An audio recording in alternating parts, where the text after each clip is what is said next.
আজকে তোমাদের সাথে শেয়ার করব আমি একটা করলার রেসিপি। এখানে করলা কেটে নিয়েছি, এর জন্য লাগবে বেশি কিছু লাগে না, পেঁয়াজ, করলা আর লাগবে টক দই, ব্যাস। তো কড়া নিয়ে নিয়েছি, কড়াই দিয়ে দিয়েছি তেল। তেল গরম হলে দিয়ে দেবো পেঁয়াজ আর করলা একসাথে, আর লাল লাল করে ভাজবো, ঠিক আছে।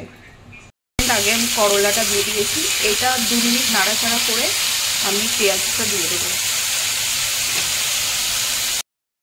দেখো ফ্রেন্ড, এবার আমি পেঁয়াজগুলো দিয়ে দিলাম। এর মধ্যে একটু পেঁয়াজের পরিমাণটা বেশি লাগে।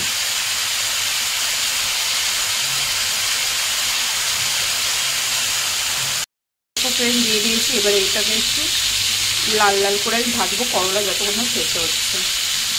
ফ্রেন্ড অনেকটাই লাল লাল হয়েছে, তো এই সময় আমি দিয়ে দেবো একটু হলুদ, অল্পই দেবো, আর দিয়ে দেবো কয়েকটা কাঁচা লঙ্কা। গোটাই দেবো, যে যেরকম ঝাল খাও দিও, এতে বেশি ঝাল হলে ভালো লাগে না, তো আমি গোটাই কয়েকটা লঙ্কা দিয়েছি। কারণ কি আর কোনো লঙ্কা, গুঁড়ো লঙ্কা আমি দেবো না, একটু পরে দিয়ে দেবো নুন। ফ্রেন্ড আমি এখানে আন্দাজ মতো দিয়ে দিচ্ছি লবণ,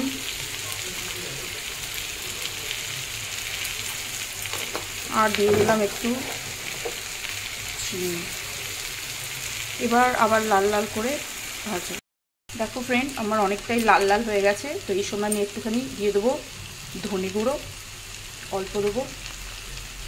আর এই দেখো এনে টক দই আমি ফেটিয়ে রেখে দিয়েছি, টক দইটাও দিয়ে দেবো।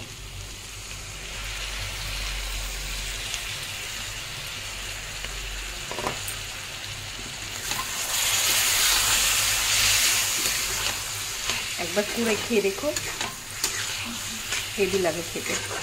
এবার যেটুকু বাকি আছে, এর যে টক দইয়ের যে জলটা বেরোবে, এতেই ওটা সেদ্ধ হয়ে যাবে। তো এই দেখো ফ্রেন্ড, এটা হচ্ছে আমার ফাইনাল লুক করলার।